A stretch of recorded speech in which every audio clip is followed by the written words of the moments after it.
Satyabama Institute of Science and Technology, Chennai and Sriperumbudur. மும்மொழி கொள்கை விவகாரத்தில் பள்ளி மாணவர்களிடம் வலுக்கட்டாயமாக கையெழுத்து வாங்கினால் நடவடிக்கை எடுக்கப்படும் என பள்ளிக்கல்வித்துறை அமைச்சர் அன்பில் மகேஷ் தெரிவித்துள்ளார். திருவள்ளூரில் 4வது புத்தக திருவிழாவினை அமைச்சர்கள் அன்பில் மகேஷ், நாசர் ஆகியோர் திறந்து வைத்தனர்.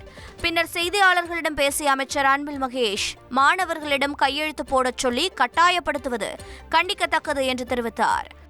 நீங்கள் ஒவ்வொரு இடத்துல நீங்கள் கையெழுத்து வாங்க போகும்போது அவங்களா வந்து போட்டாங்க, போடுங்க, நாங்கள் அது யாரும் நாங்கள் தடுக்கல. ஆனால் போகிற பிள்ளைங்களா வா இங்கே வந்து கையெழுத்து போடு அப்படின்னு சொல்கிறது அப்படிங்கிறதே வந்து பள்ளிக்கூடத்துக்கு நுழையக்கூடிய எங்களுடைய பிள்ளைகளை வந்து நீங்கள் வந்து த்ரெட்டன் பண்ணக்கூடியதாகத்தான் இது அமைகிறது.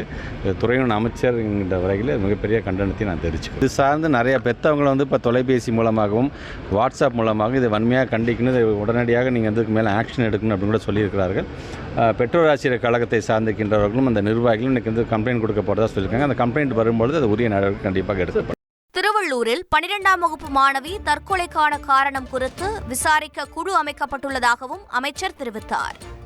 நல்லா படிக்கக்கூடிய பிள்ளை, 92 மார்க்கு மேலே எடுக்கக்கூடிய ஒரு பிள்ளை வந்து ஒரு ஃபியர், ஒரு பயத்தின் காரணமாக இந்த மாதிரியான தயவுசெய்து அப்படி செய்யக்கூடாது அப்படின்னு தான் நான் கேட்டுக்கிறேன். நான் இப்போ கூட நம்ம மாவட்ட ஆட்சியத்தில் அதுக்காக ஒரு என்கொயரி தனியாக ஒரு டீமே போட்டு அதை செய்துக்கணும். மிக விரைவாக அதற்கான உரிய காரணத்தை கண்டிப்பாக நான் கண்டுபிடிப்போம்.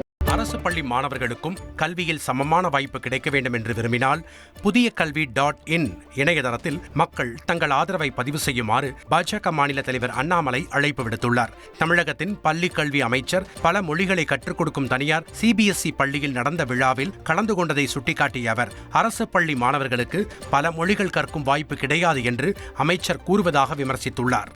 Satyabama Institute of Science and Technology, Chennai and Sriperumbudur.